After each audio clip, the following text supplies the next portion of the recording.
I've moved quite a few times for work to places where I didn't know anyone. I never sugarcoat how hard it can be to make friends as an adult. It's awkward. You don't know where to always meet somebody. And then you have to add on the pressure of wondering if they're conservative or not, because that is so much unnecessary drama that we just do not need at this stage in our lives. Am I right? So here's something I did a few years back that introduced me to so many other women who shared my values, and some of them ultimately became lifelong friends. I went to the Young Women's Leadership Summit. It's a huge women's conference Turning Point USA puts on every year in Dallas. This year, it's June 9th through 11th, and women of all ages from across the country come together to hear from the biggest female conservatives in the movement. Think Kayleigh McEnany, Riley Gaines, and Candace Owens, to name a few. I speak too, which is super fun, and guess what? It's okay to go if you don't know anyone going. I didn't. It was scary, but so worth it. Find more details and get tickets at tpusa.com/YWLS with code POPLITICS. Go to tpusa.com/YWLS with code POPLITICS for a discount and to learn more.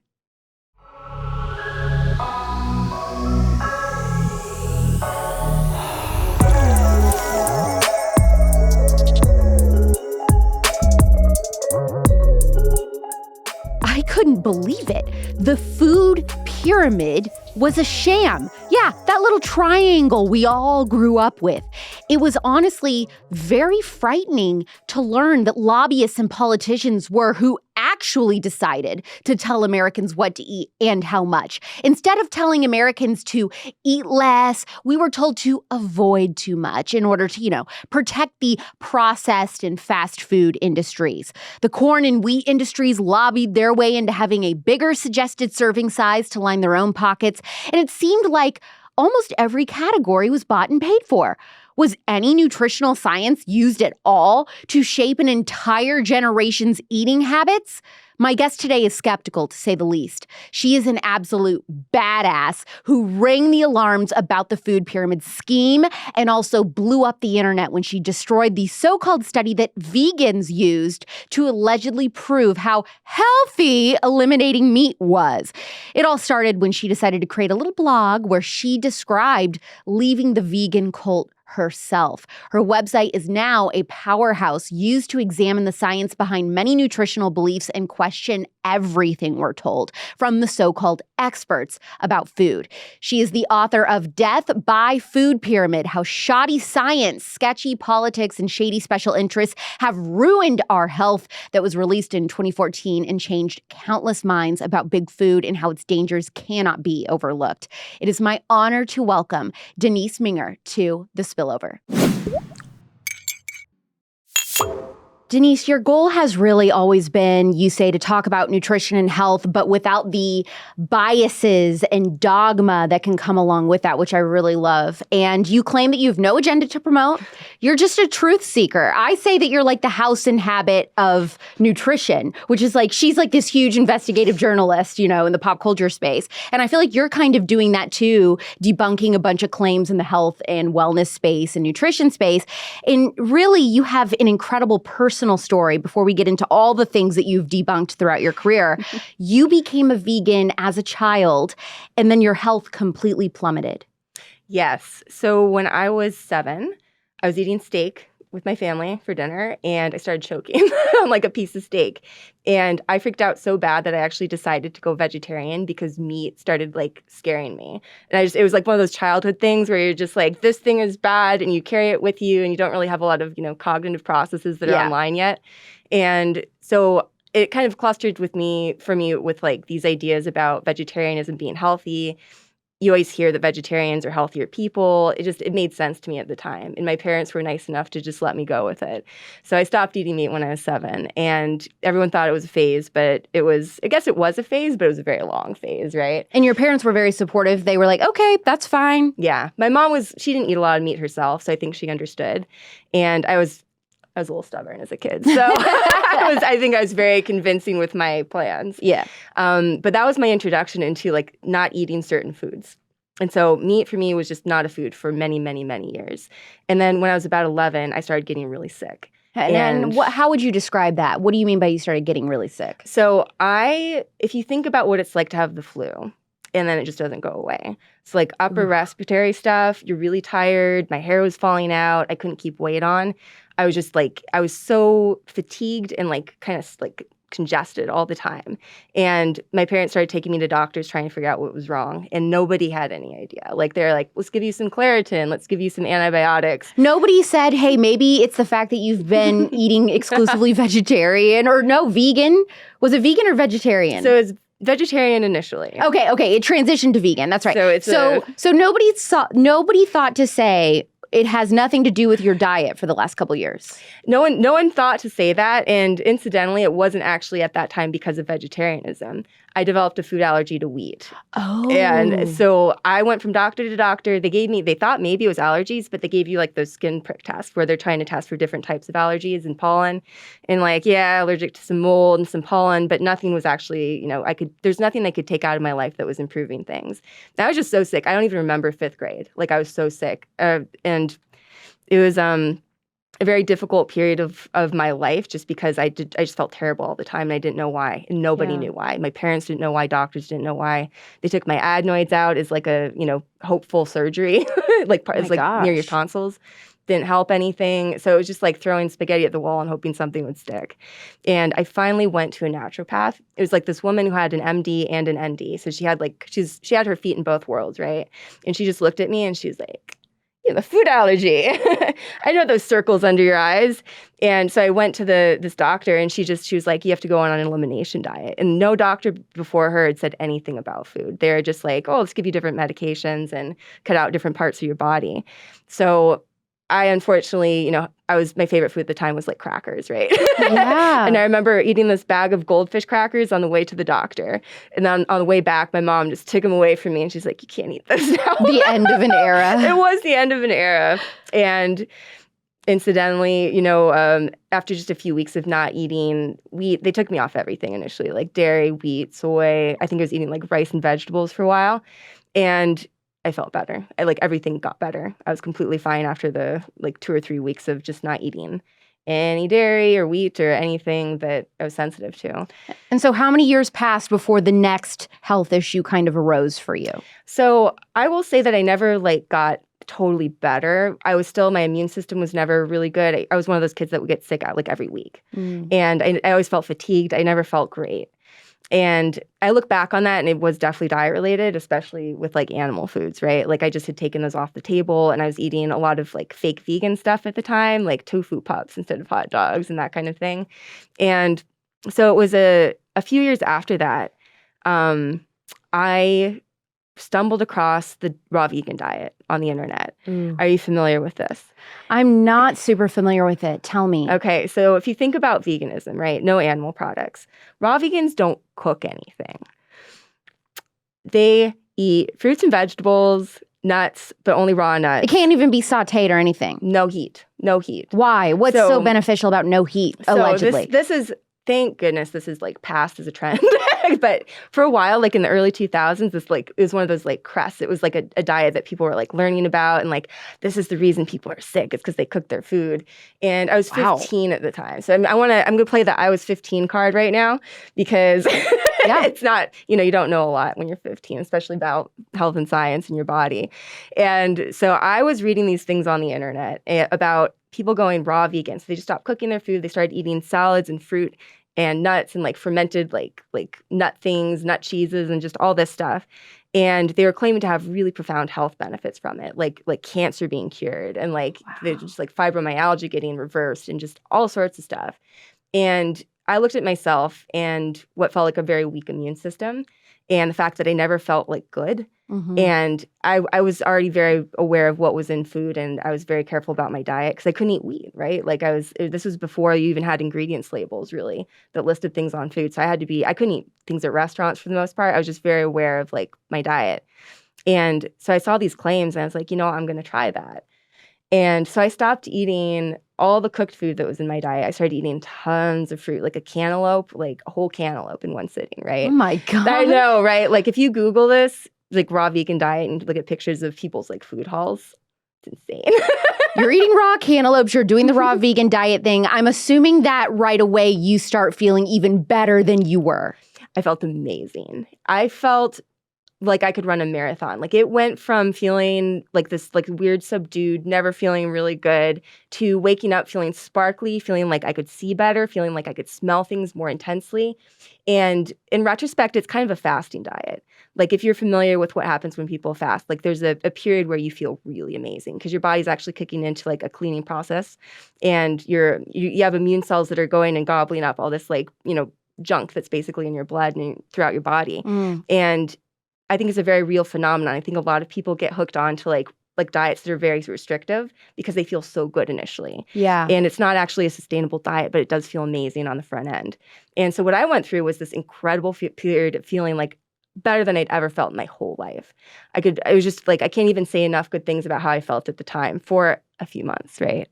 And that's when I would say the decline began after that first hump of like honeymoon period. I started noticing that I was really spacey. It was hard to keep weight on. I was losing a lot of muscle, even though I was eating like a ton of food, like just piles and piles of fruit. Wasn't getting a lot of protein. Obviously wasn't getting any animal-based nutrients. And at least prior to this, I was still eating eggs and stuff as a vegetarian. And in retrospect, I think that was really helping me a lot. Yeah. So when I went raw vegan, I got very seduced by that initial honeymoon period. And I felt like I had stumbled across this like holy grail of diets. And I think that's what gets a lot of people with diets like that. It's just like this initial amazing feeling. And so by the time I was 16, so this started when I was 15, but by the time I was 16, my parents were getting really worried, right? Because like I'm still a teenager, I'm still living at home.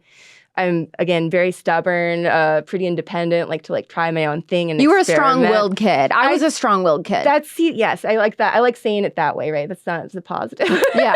It's a strong will. Yeah, so it was a beautiful period at first, and then the cracks, started showing. And at the time, all of this was online. Like these raw vegan communities, there are so few people doing it in the world that like to meet other raw vegans, it was all online communities. And so there were message boards set up for people to go get support. And what I didn't see initially was that it's only for support.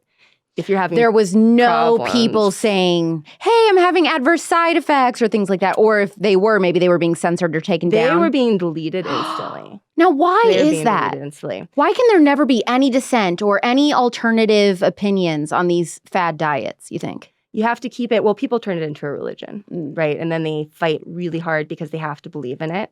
Because if they lose that, then they lose their whole identity and they lose their whole structure of belief that they've built. And that can be really painful for people, especially if the diet is the only thing that they have going that gives them a sense of like worth and like belonging. And especially when you have a really specific, kind of niche diet, the community feels like your family. Yeah. And when you lose that, you lose a lot. So were you looking to see if anyone was going through the same things as you? I started posting about my problems. So this is what clued me in that people were just getting banned and censored. I posted something because actually what happened is I went in for blood work. Like my mom dragged me to the doctor and she's like, okay, we gave you a year. You look terrible. She didn't say this, but you can see it in her like motherly eyes. Like I'm she was worried. just like, I'm worried for you. And so she took me back to that same doctor actually that diagnosed me with food allergies. So it was like a trustworthy, person in my life. And that doctor took my blood work and it just came back terrible. Like Really? I was deficient in a whole bunch of stuff. Like everything was kind of out of range. My thyroid was being impacted. And so I had to admit at that point that this was not working. Like my hope that had been, okay, I felt so great initially. There's a way to get back there. You just have to keep going. And with this particular community, when you would post something, like if you did say like, I'm not feeling good, or my hair seems to be falling out a lot, or my teeth are getting really sensitive, or like I'm losing too much weight, they'd always respond with something like, oh, you're detoxing. You're just getting the toxins out of your body from all the bad food that you ate. And, it might take a year, it might take 10 years, but you got to keep going with it. And are these people that are just in the community, not necessarily experts, or even the experts that promote things like a raw vegan diet also saying stuff like that? I would say no one's an expert. I would say that as soon as Fair. you become an expert in that diet, you're not going to be eating that diet anymore because then you start realizing, oh, this is not a good idea. Yeah. So what did count as experts were the people who'd been doing it for a long time. So they become the veterans, right? And you're like looking up to them and you're like, okay, you've been doing this for 10 years and you seem to be okay. What's your secret, right? And I will say that I think some people genetically can do well as vegans, like, or better than other people. I think there's a lot of variation that's individual. It depends on so many factors. But to say like one person is doing well as a vegan And then every other person in the world can also do well as a vegan. That's where that fallacy is. That's just not true. And so the disillusionment period was pretty intense because as I started posting things about my problems, the responses were either, you're lying, you're cheating on your diet, you must be eating cheeseburgers every weekend. And you're like, what the heck? No. I'm 16. No, help me. It was hard. Yeah, there's no support once you weren't doing well. It was all trying to get you back into the cult, essentially. And I do feel like it was a cult at the time. That's a strong word. It is a strong word. I didn't use that for a lot of things, but it had all of those elements of, as soon as you are a dissenter, you get pushed out and like ostracized, and people will try to defame you. And even years afterwards, I mean, people from that community were still like, there's like accounts online set up like to debunk me, right? Like, because I was like this person who like wrestled this world up, and it was that wasn't acceptable. So you have to take me down. And it's a very strange thing to experience because that was my experience in the raw vegan community, but it's all over. Right? It's just all over. Every field of health, everything in the human experience can kind of get to that point. You're teetering on the edge of leaving the raw vegan diet completely. Yeah. But something else must have happened for you to say, I'm for sure done with this. All right. So the elephant in the room, wanted to take some time during this show to tell you that I had to stop using Nimi skincare. It was just unforgivable to me that as a skincare brand making products for women, they hadn't used a man to tell me about the joys of girlhood. I hated that they were made in America. I was disgusted that on the literal front page of their website, they use words like faith, family, freedom, and femininity. Blech, psych. Those are actually all the reasons I love Nimi skincare. Plus, the products being 10 out of 10 is a very nice bonus. Vitamin C cleanser, get that glow up, girl. Hydrating toner, please. Hydrating cream, you already know it's cracked to me. Going on 3 years strong this summer, I am pretty sure time flies when your skin is snatched. Try Nimi skincare today at NimiSkincare.com with code Alex Clark for 10% off. That is NIMI skincare.com with code Alex Clark for 10% off, or find the link in the description. You won't actually hate it, but the left does, and that's why we love it. This is the part of the story where you go to the dentist, right? I hadn't been to the dentist in a couple years, but prior to this, perfect dental health, right? Like I think I had like one baby cavity when I was like 8, and it was like traumatizing because I wanted perfect teeth. But I took great care of my teeth, always floss, brush, everything. And so finally I get like this dentist appointment, and I go in. I didn't expect anything to be wrong. So they tilt me back in the chair. I'm used to like, praise, right? They're like, oh, your teeth look so good. No praise. But a lot of like, oh, noises you don't want to hear coming out of your dentist's mouth, right? And so I'm like starting to sweat a little bit, like, what's going on? This isn't right. I haven't been through this before. I had something like 14 or 15 cavities after 1 year of being a raw vegan. So this is when I was 17. This is like at the tail end of like this, went to strict raw vegan, kind of came out of it, but not fully. Period of life. Your teeth were rotting out. They were completely like, yes, in a word, yes. They were completely vulnerable, right, to like I think the fruit acids that I was eating. They were not getting the nutritional support, right? Like there's a lot of minerals, right? And many nutrients go into supporting healthy teeth. And I was getting very few of them. Did your dentist know that you had a raw vegan diet? No. So was he asking you like, Denise, what are you eating?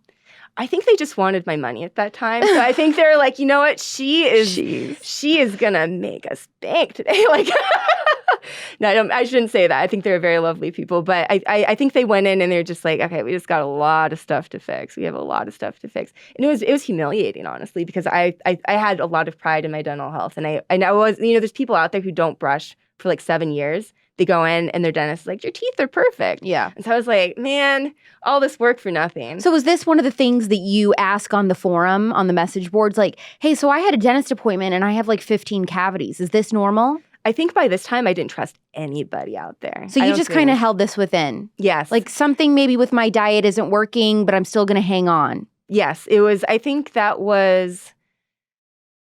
I think at that point I'd lost so much faith in the raw vegan community, and I also just didn't trust like the mainstream medical establishment. Like there was a complete lack of trust in everything. And this is part of why I started doing like research on my own and like learning how to read studies and stuff, because I didn't know who out there I could listen to. I will say this. So, there's this period where I still really wanted to make it work. And I was struggling internally with the reality that just wasn't working. And so I very reluctantly started eating eggs again. Those helped a little bit, but like not fully. I think my body was just in this huge deficit. And I think I probably could have eaten like 12 steaks in a row and just devoured them. And I think that would have been amazing, but I wasn't eating red meat yet. And what ended up happening was actually when I was, I think, 17. And I was taking some college classes. Maybe I was 18. It was late teens, right? And so I was in, it was like a poetry class or like a writing class in college, in a community college, and we had a potluck. And I was still mostly raw vegan at the time. Like I was raw vegan with some eggs. Somebody brought in a platter of sushi and sashimi. I had never eaten that before. I had never you tell me like raw fish is food and I'll just throw water in your face, right? Like that doesn't make sense. It's gross. So somebody brought in this big platter from a local sushi place, and I brought in like this fruit bird, like so that I would have something to eat, because I knew everything else I probably couldn't eat. It was like this. No one ate my fruit bird. Understandably, it was just melon balls like stacked on each other. Like that's for Denise. That's for Denise. This could be my meal. So I was looking. For some reason, I started eyeing this like sushi plate, right? And I was just like, I kept looking at it. I was like. It was the weirdest thing. I just like, my eyes were like just drawn to it. And my hand reached into the sushi platter. And I just like an animal, like a woman possessed. I just started grabbing raw salmon and just like shoving it in my face. Like I like blacked out. I don't know what happened. Was it a massive endorphin rush? It was so endorphin-y. It was amazing. You think it was just your body, the primal state of your body just craving meat?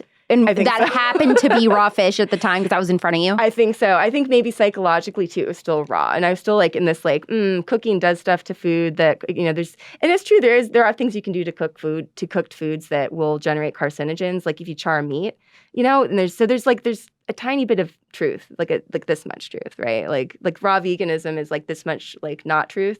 They have like a few things that they got right. But in my mind, like there was something very clean and pure about raw meat, raw fish in particular. And I think that's what happened. I saw this like beautifully like unadulterated piece of like flesh.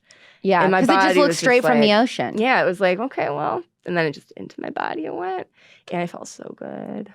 It felt so good. And so did you immediately start incorporating regular meat, fish, or otherwise into your diet after that? I think I ate more sushi in the following months than like any other human on the planet. I'm not kidding either. So I was living in Flagstaff. I went to school in NAU. Okay. And there's like only a couple sushi places at the time. So I couldn't like do this, big circuit of different sushi places so they wouldn't recognize me. Like I had to go back to the same places. And I would just walk in and they'd be like, sushi girl. And they would just it was amazing. Like I felt so good and so nourished just from that one thing. And I still had a lot of psychological hangups around red meat. It actually took me a long time before I started eating red meat too. But that fish, I went hard on that fish. And I felt it's like I started building muscle more, like even without changing my exercise routine, everything felt like it was working better. And that was the only thing you had changed, was just incorporating the raw fish, correct? Yeah. How old were you when you completely decided to abandon veganism in general? And then what did you try next? I guess that would be my like 19, 20 kind of era. It's hard to say because it was really a slow transition into like other foods. So the fish were the first ones to come in. Actually, I guess eggs and then fish. And then at some point, I think I was eating chicken just out of convenience. Like if I was out in a social group, I didn't want to be like super weird and just order like the salad and get a bunch of modifications. And so I was trying chicken. And then it was actually at a conference that I was speaking at. So I was at least maybe 23, where they served some beef. And it was like, the best, like happiest cows you could possibly imagine. Like it was like the Weston A. Price Foundation. And they had like a conference they invited me to talk at. And it was my first like that conference of that type. And we had like this speaker dinner. And it was like this really beautiful piece of beef. And I hadn't eaten beef since I was 7. How did your body handle it? Like, did you get sick after eating it, or it just did really well? Slurped it up. You know when you need something, when your body just like hoovers it up like a vacuum. It's just like, no problems. I know there's a lot of a lot of ex-vegans who say that they have problems when they eat meat, like they can't digest it. I never had that problem. It all, like, if anything, it digested better than vegetables. There are a lot of people out there who really refuse to listen to anyone's analysis on diets or food if they don't have a PhD in nutrition. Mm-hmm. What should they know before we dive even deeper? Because now we're about to get into the stuff that, like, borders us on cancellation. I love it. That's the best spot to be, isn't it? I will say this. Okay, so there's a very strong mentality that you can only listen to somebody who has a certain, set of credentials. Consider the fact that there's a lot of people out there who have credentials, very similar levels of impressiveness, and they disagree with each other, right? There's credentialed people who support veganism. There's credentialed people who support the ketogenic diet. And at some point, you have to go and use your own critical thinking skills to figure out not just like who to listen to, but like also assessing whether what they're saying is true. So at no point can you really outsource your thinking. And so I don't want anyone to just listen to me just because I'm saying things, right? I hope that people challenge me. I've been wrong. And I will always be wrong about other things. And I'm very open with that. But at the same time, I want to point everyone towards their own personal compass, right? Because that's ultimately your relationship with your body, your relationship with your life, your relationship with your food. That's personal. That is you. No one can tell you what that is.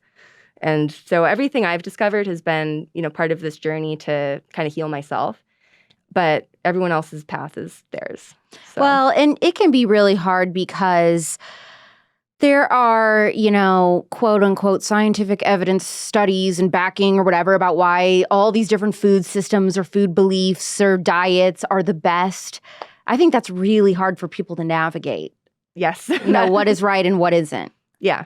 Yeah. That's, that I think that comes also back to what skills are you going to refine within yourself? And again, it's listening to your body.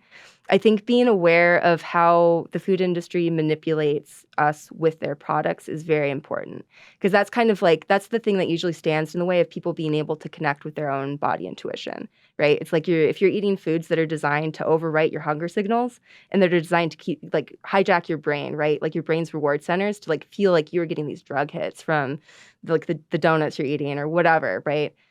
Those are going to stand in the way of you actually being able to know how you feel. Yeah. And beyond that, I think that the human body can thrive on a very wide range of foods and a very wide range of diets. And there's no one size fits all anything. Let's get really juicy. Okay. What were the first things that you noticed the food industry was telling people that were absolute lies? Okay, so obviously eating a grain-based diet, which, at this point, I hope that everyone's questioning that. Grains are one of the least nutrient-dense foods out there, and they are very cheap calories, and that's a big reason that they have been pushed so much, because a lot of what the USDA has done in terms of steering their guidelines has been to keep costs down with things like the food stamp program, and there's a big incentive to get people to eat cheap, easily produced foods. So it's not about health. There might be a little bit that's about health. They're still saying eat vegetables, right? There's pieces that are supposed to be health promoting, but by and large, the truth of what is there scientifically has been bulldozed over those economic and financial interests.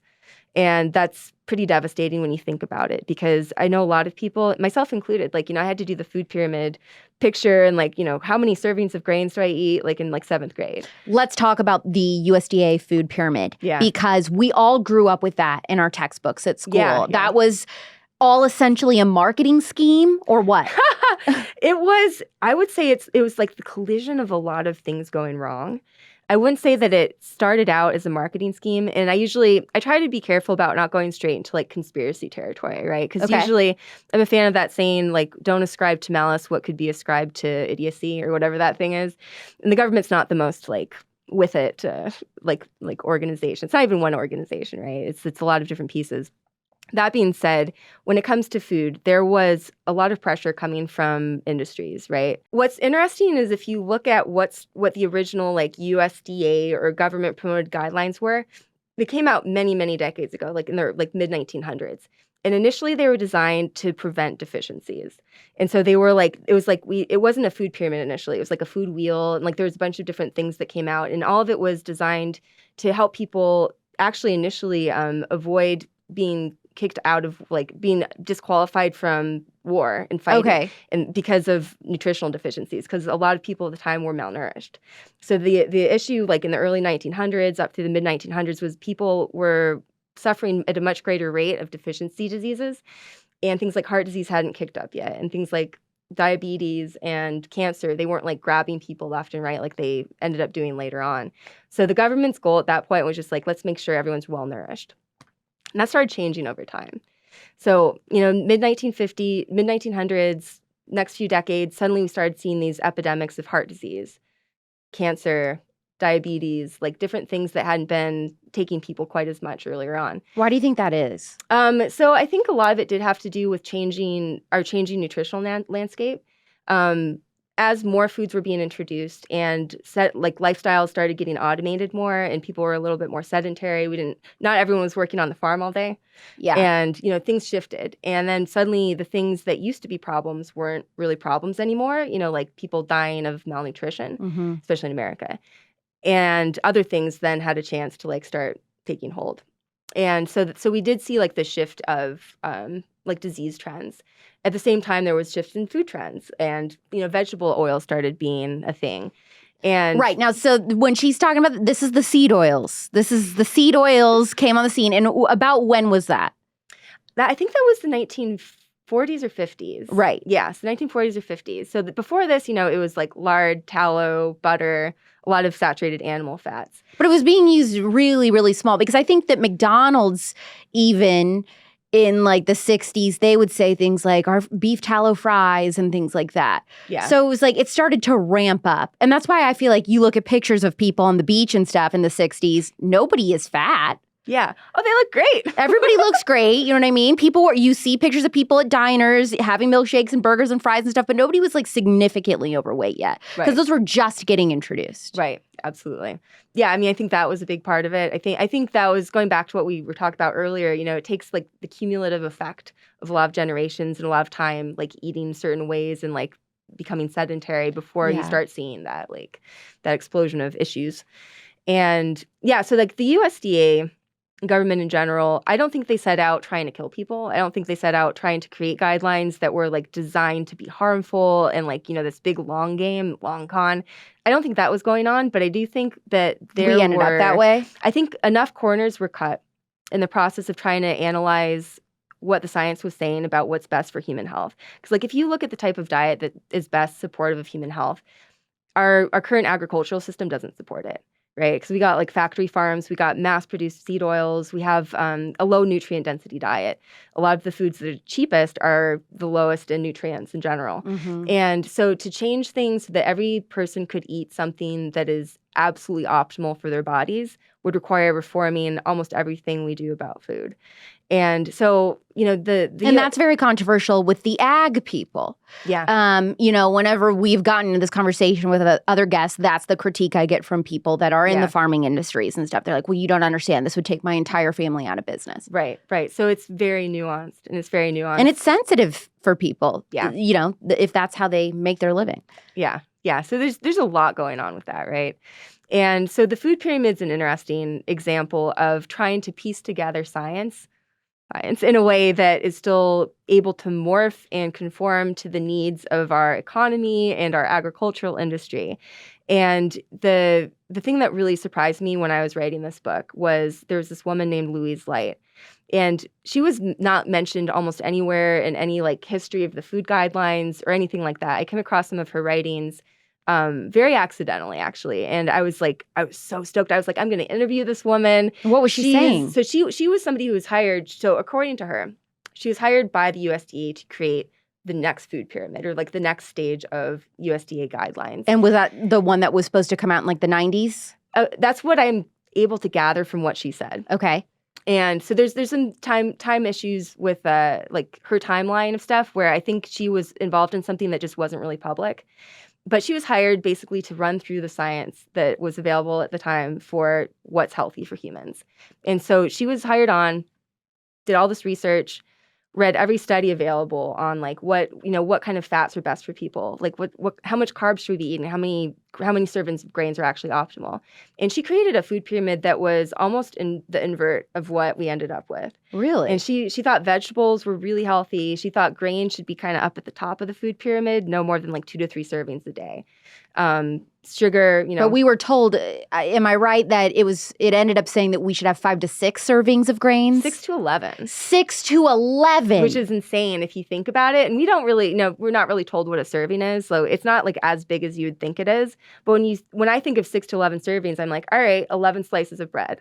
Yeah. Like just pile it on. And very few people need that much, right? And that's not a good base of anybody's diet.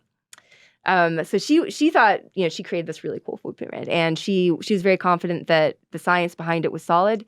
She advocated like cold pressed oils instead of, because when the food pyramid came out, it was in the height of like the low fat era, and people were very much like, just don't eat fat, just eat carbs, fig Newtons, like cut out everything that's oily. Yeah, remember whenever we used to think that fig Newtons were healthy? Yeah, that right? was a whole thing.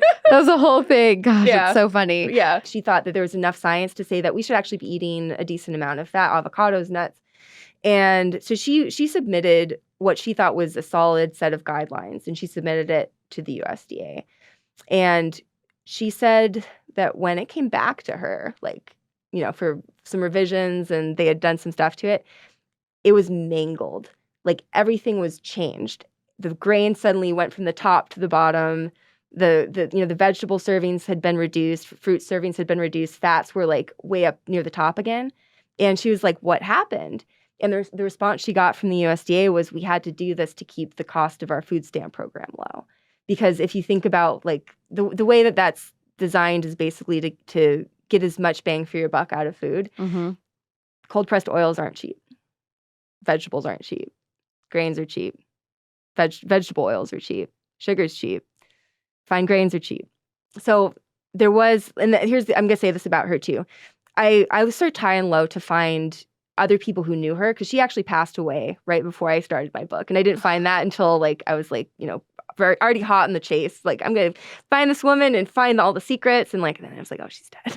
Dang, that stinks. I was very upset. I did contact her daughter, and her daughter said that she said something like, Mom died with a lot of skeletons still in her closet about the USDA. So my guess is that she knew a lot of things that never made it to the public. Dang. And I know, right? I'm like, should I hold a seance? Like, how do I get in touch with this woman? I need to talk to her.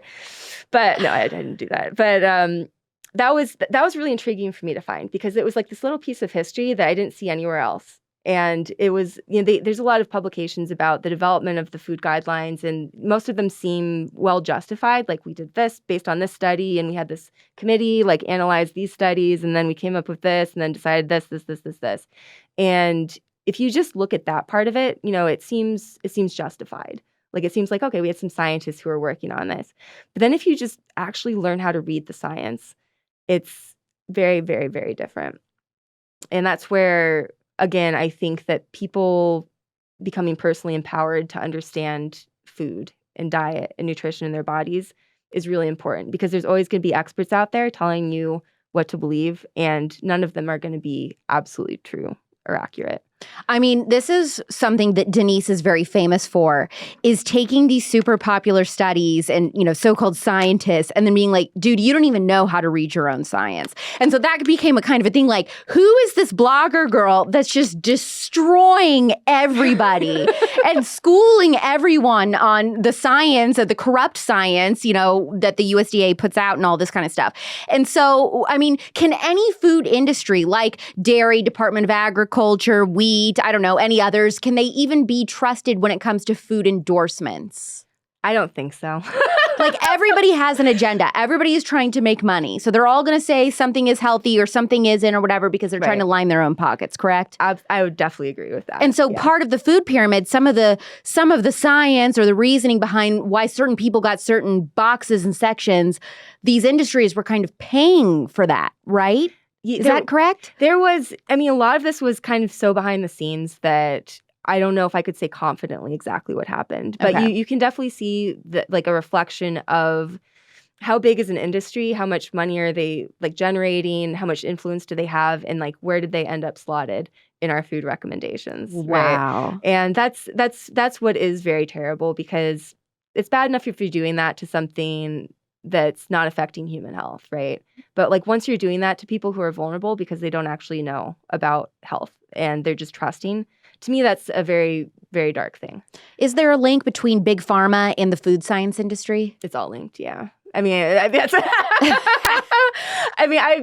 this is another spot where you can speculate from the outside, but like I've never worked within the food industry. I've never worked within big pharma. I think there are actually, we do know there's a lot of revolving doors bringing people from like the FDA into like the food industry, and there's a lot of shuffling involved. And I would say that those industries / organizations are very like similar conceptually and in terms of like their value system, which is typically to get power and money, create a lot of products that are successful but maybe aren't the best for people. And again, that's some really dodgy territory. Instead of telling Americans verbiage like eat less, they would say things like just avoid too much as a way to protect like the processed and fast food industries. Does that ring a bell? Yes.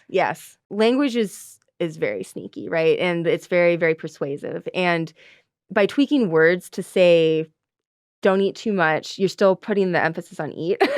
Right. So that they'll still go to McDonald's, they'll still go get processed snacks and Pringles and whatever. Exactly. So that's creating like an internal sense of, oh, this is still okay as long as I don't go crazy with it. And psychologically, that really influences human behavior. I want to talk about the Health Food Shoppers study. Okay. It followed nearly 11,000 extremely health-conscious meat eaters and vegetarians in the UK for over 24 years. What did they find? So this one's really interesting because one of the issues when we study meat eaters versus vegetarians is usually people who go vegetarian are following a lot of other health promoting behaviors and like lifestyle factors. Oh, yeah. So like usually they exercise more. Usually they're more cautious about drinking and, other vices and smoking. And so when you look at how healthy they are and then try to correlate that just with their diet, you're actually getting the influence of all these other things that they're doing that promote their health. So this study was really cool because it kind of equalized the playing field, because it's saying, okay, everyone we're studying shops at health food places, right? So we're not getting the meat eaters who are going to McDonald's every day. Right. We're getting the ones who are going to like they're getting grass-fed, organic, all that. Exactly. So lo and behold, the study shows that there's really no difference in health outcomes once you level the playing field in that way. Finally, the evidence! Vegetarians are not healthier than people who eat red meat, and it really comes down to the quality of meat you're eating. Where it comes from. Cotton Eye Joe, is it coming from China and filled with a bunch of weird chemicals that their own people aren't even allowed to eat? Or is it coming from a beautiful ranch in the heart of Middle America, where the cows are grass-fed and grain-finished and howl at the moon, and the chickens are raised better than organic and not injected with the mRNA vaccine ever? That, my friends, is why I buy all my meat from Good Ranchers. Pick out the box that is best for you and your family. Single girls, too. I love this. Stock your freezer and enjoy the highest quality meat in America. For a short amount of time, you will get $240 worth of free bacon in your first year when you subscribe to Good Ranchers. That is 1.5 pounds of bacon in every box. Good Ranchers will never raise your subscription cost either. They have a price lock guarantee. Listen to me. The organic chicken from the store isn't as good as most people tend to think. That organic label only refers to the feed a chicken eats in its life, but not the environment it exists in every day. Fortunately for us, Good Ranchers only ever works with ranchers and farmers who make the whole process better than the organic standard. And because of that, we get the absolute perfect recipe for the best chicken in America. Pasture-raised on organic feed with no added hormones or antibiotics. Secure that free bacon for a year and get $20 off any box at goodranchers.com/Clark with code Clark. Goodranchers.com/Clark with code Clark for $20 off any box. Good Ranchers, American meat delivered. could you explain how we're not only what we eat, but we're also what our moms eat and our grandmothers eat, and also what our food eats? Yes. So it doesn't start just with what's on our plate, right? And especially if you look at the state of human health right now, we're kind of like in this compression of the generations that came before us that might have done well because they were born with a lot more resiliency. They were born with good gut microbiomes. Like the world was different at that point. And so they might have been able to survive on the kinds of foods that we consider bad, right? Mm-hmm. And they didn't get sick the way that we do. But you produce a few more generations and you're starting to see this cumulative effect, right, of things getting passed down and this the convergence with our environment, which is becoming increasingly inhospitable to things like good gut health, right, because we're antibiotics, because of like a million things out there that are damaging to, and gut health is a great example too of something that is overlooked when it comes to diet. So it's important to remember that what we're eating right now isn't just affecting us. It's also affecting all the future generations that are coming after us. And that's, when you look at it in terms of that, the choices we're making right now are very, very critical. Mm. There's been a lot of conversation about GMOs with my audience recently. Are they something to fear, in your opinion? So this is one of those, it depends. It's nuanced. It's not black and white. It's gray areas. That's in my opinion, because genetic modification is a process, right? And you can do a lot of things with that process. You can probably produce things that are terrible for people. And you can do things like, there's a type of rice that they genetically modified to have a higher vitamin A content. And then they're, dispersing that in areas that are deficient in vitamin A. And it does seem to be helpful for people who are living in areas that they're naturally very deficient in certain nutrients. Mm-hmm. Without causing a lot of harm, right? In a lot of poverty-ridden countries, they talk about how this helps us feed the world and whatever, right? Exactly. So I don't like to take a hard stance on it because I think that generates a lot of fear. And it also creates the sense that GMOs are just this monolith, right? It really depends on what you're doing with it. And if it makes you feel safer to avoid GMOs, like I don't think there's anything wrong with that, Is it going to benefit your health in a tangible way? I don't know. I think that focusing on nutrient density and maybe some other elements of health will take you farther than just avoiding, certain groups of foods. I have a feeling my audience is really going to appreciate that, actually. I think they're going to like that answer. Now, you had cut out, as a child, that one doctor had told you to cut out gluten or wheat or whatever, right? Yeah. So do you think that gluten is a silent killer? I think a lot of people are sensitive to it. I think there's a lot of interplay, again, with like your gut health. People who are true celiacs, like I don't have celiac disease. I'm actually have like a wheat allergy, and it's not even a gluten allergy. It's like a very, like I've never met anyone else who has the same like weird thing that I have. Because I can eat gluten from other grains, but if I eat wheat, like I turn into like a sniffle factory like within seconds. Oh my gosh. So it's like some upper respiratory reaction. It's like an actual allergy. As for wheat and gluten itself, I think that there's probably interplays, right? When you have like gut health issues that cause what's called leaky gut, which is where the junctures in your gut kind of widen and allow bigger particles to enter, then you're in this realm where things like gluten entering your circulation can trigger like autoimmunity. And so it's again, like it's one of those it depends answers. I don't think everyone needs to avoid gluten. I think in general, there's a lot of foods that are better to eat than wheat-based products. And I think that alone is sufficient to maybe steer people towards different decisions. But I'm not one of those people who's like, wheat is evil. Yeah. It will kill everybody. Now, what about seed oils? Do you think that seed oils are a huge contributing factor into health problems we have today? Oh, I'm so glad you asked about this one because I wrote a lot about seed oils in my book. And at the time, I was very much kind of entrenched in the paleo community, which is funny because I wasn't really paleo at the time. They just liked me. I feel like when this book came out, the seed oil stuff must have been really new. It was. I would say that the paleo community was kind of the first place that I saw the dangers promoted. They were raising the alarms. Right, because everywhere else, especially like with the USDA, they're like, no, seed oils are very healthy because they're, low in saturated fat. And that was like the one criteria that would make something healthy. It's like it's polyunsaturated fat. It's going to keep your cholesterol lower. And that we're just following these specific measurements and using those as a gauge for health. Now, the issue with seed oils is their molecular structure. They're very prone to oxidizing because they are polyunsaturated, which means like they have all these places in their molecular structure that can be subjected to breakage. And then once they oxidize, that's when they cause problems. Right. So that being said, the worst of the worst are like vegetable oils that are used for frying and like refrying over and over, because every time you heat it, it's going to like get damaged more.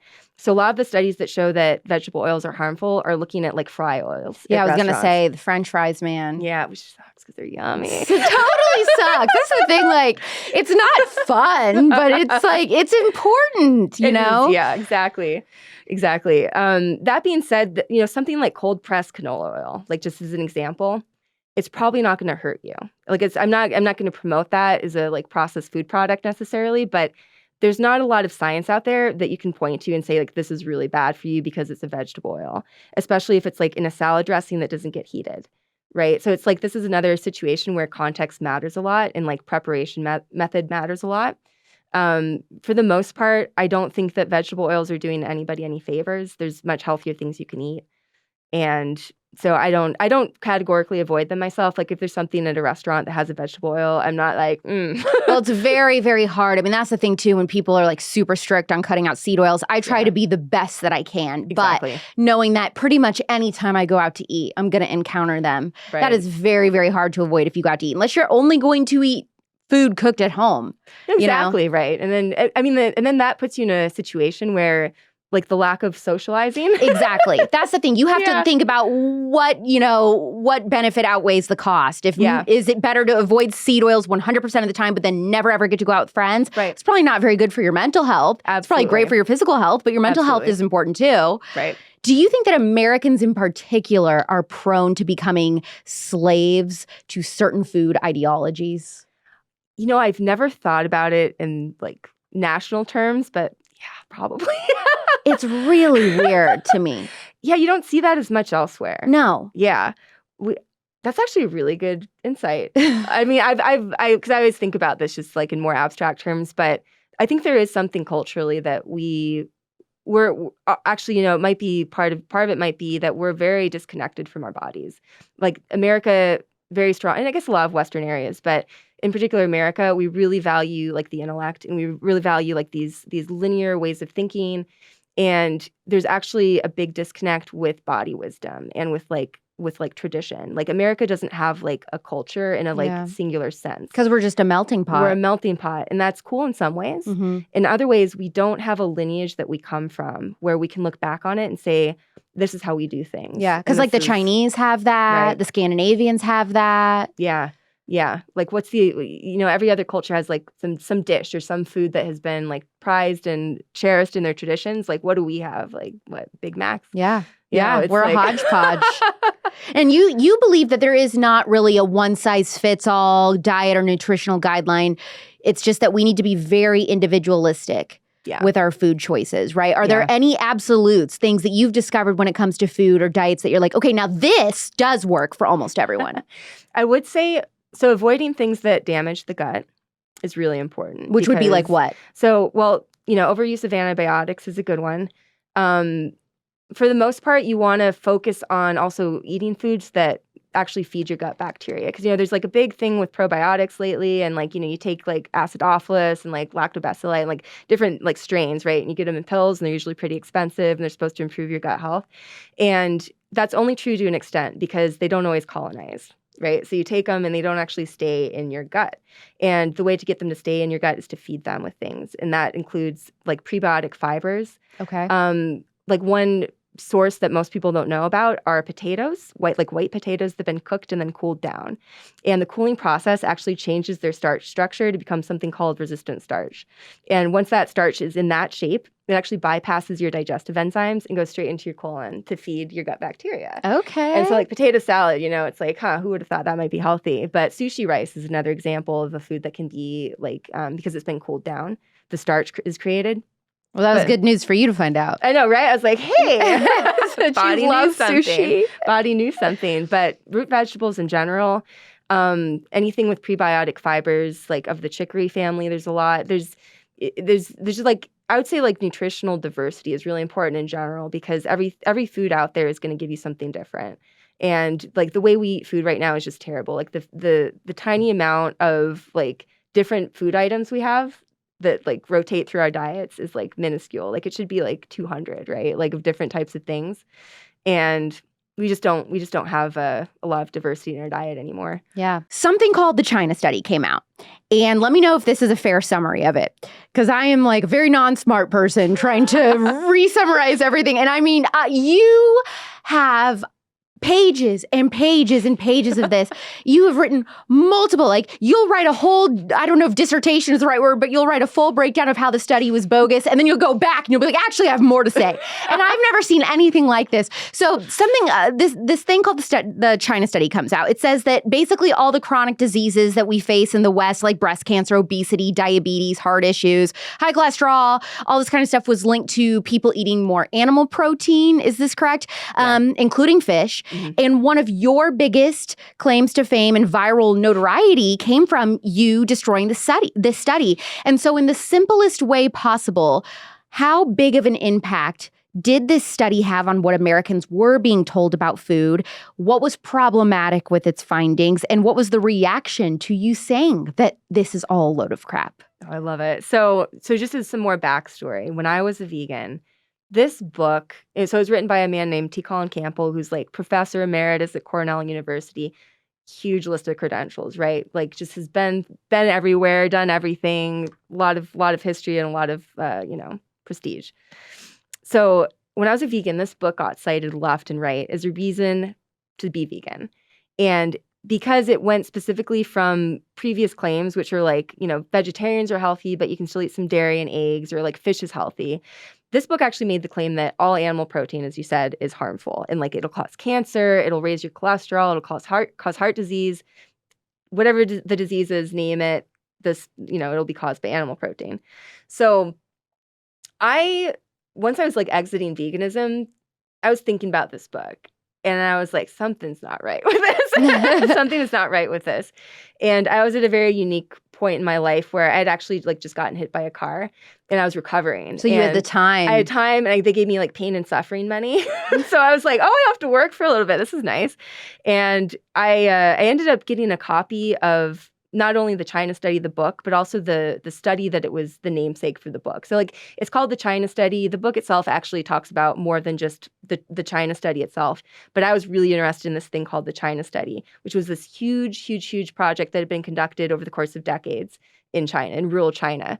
And the study itself, basically researchers went to China in these different counties. And they surveyed people on what they were eating, like very, very detailed reports, like how many times a year do you eat green vegetables, like every lifestyle and dietary factor that you could think of, they chronicled.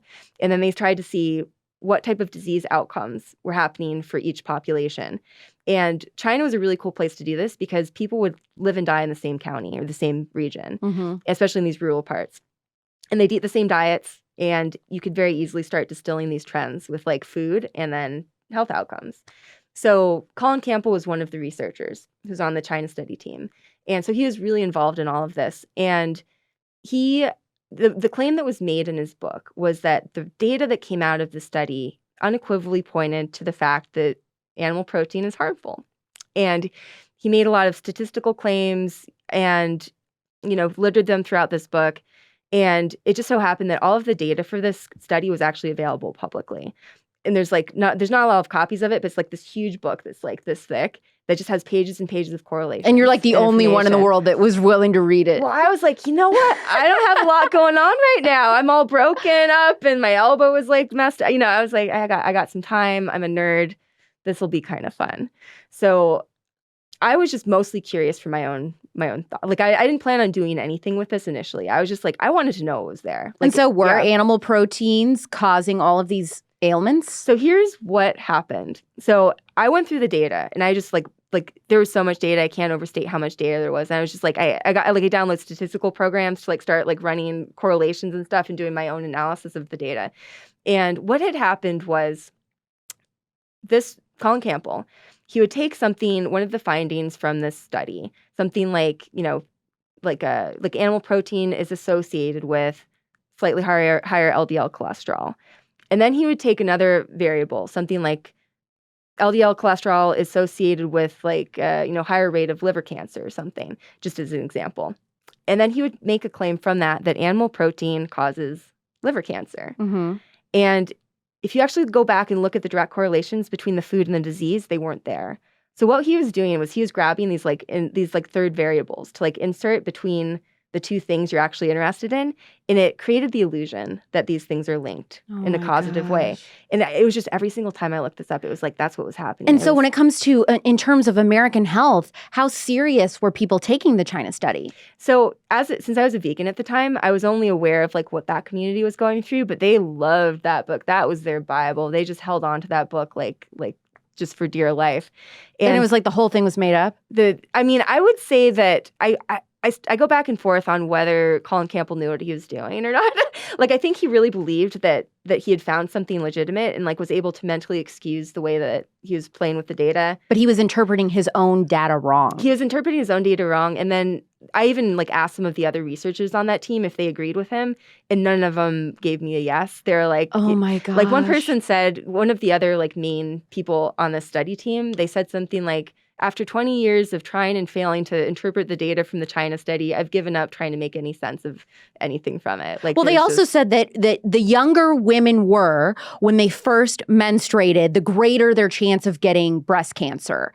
Yeah. Was there evidence on that convincing at all? I don't recall on that one. Yeah, I'm not sure about that one. Okay.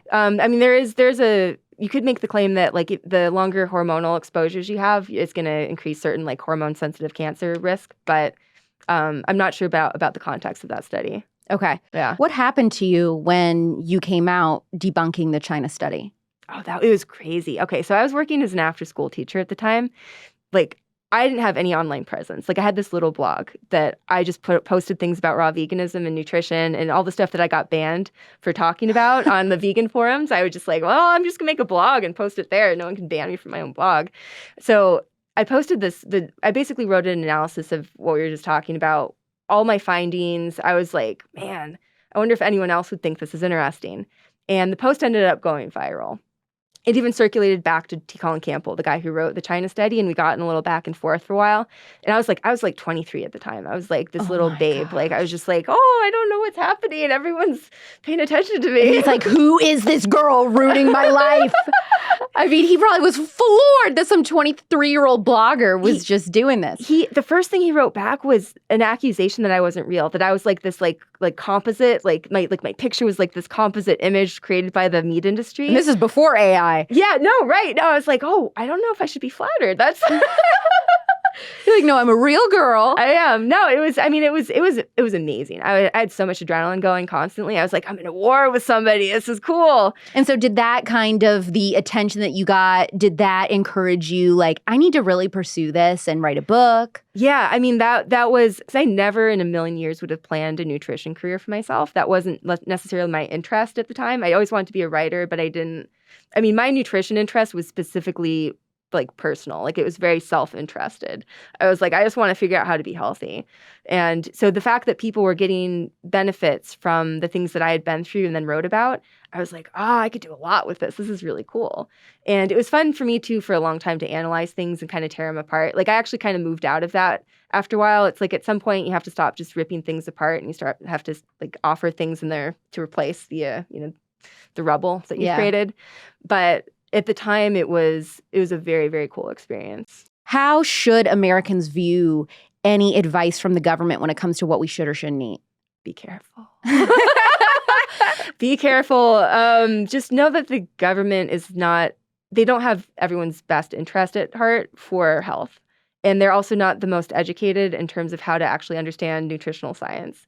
And that's where, again, it comes down to, in my opinion, the two most important things you can do is develop a good relationship with your body where you can tell when something's not working for you, and like, don't just make food a mental thing. Don't make it intellectualized. Like, check in with yourself. Like, do I feel good as a vegan?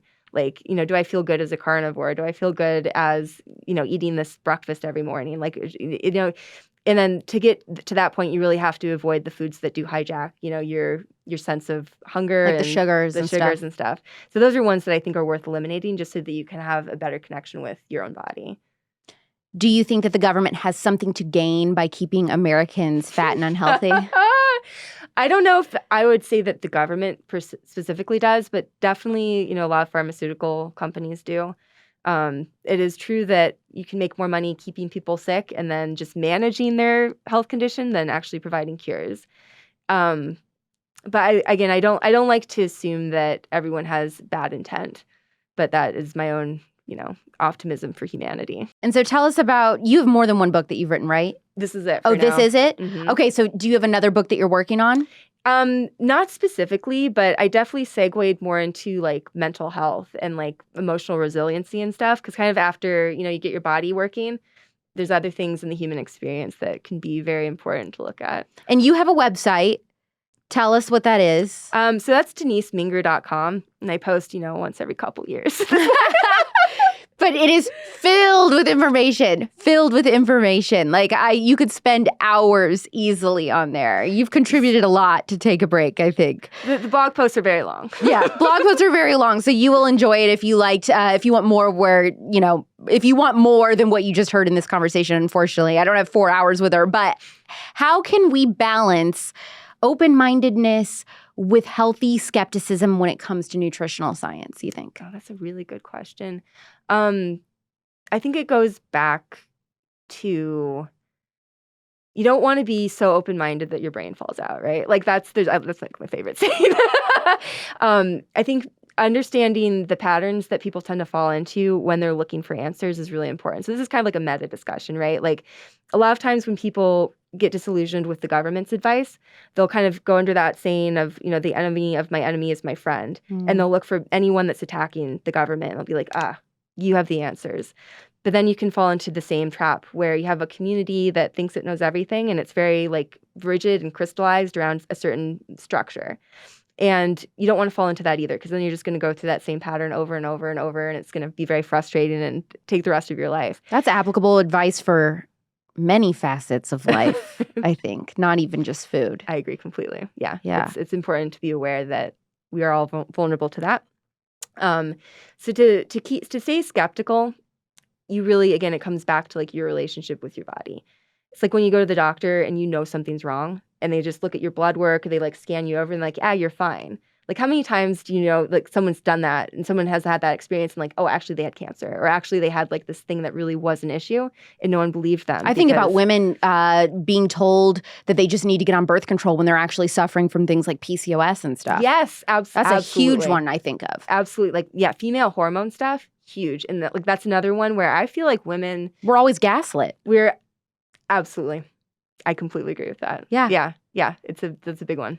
I love your stuff, Denise. Thank you so much for coming on the Spillover and sharing your expertise, and just getting a little peek into your mind was so fun. Thank you so much. This is a blast. How long you been listening to this podcast? Are you a season 1 girly? Maybe you rolled in on season 3, or maybe you just got here a few weeks ago. Whatever the case, I just have one question for you. Are our periods synced up yet? Jokes, but on a serious note, I've started to change my mindset around my period. I think of it like as a week to treat myself. I stock up on expensive chocolates, cancel plans, binge a new show, get some Epsom salts, and try to make it feel like something to look forward to as best as I can. Using Garnu tampons helps with that.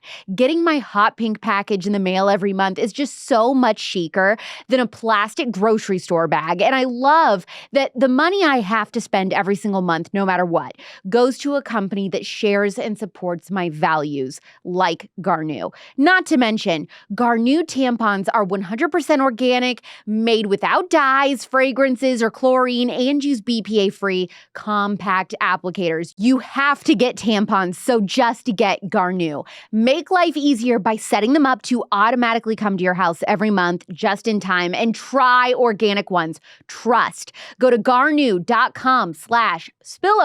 Use code spillover for 15% off. That's Garnu, GARNUU.com/spillover with code spillover for 15% off, or click the link in the show notes.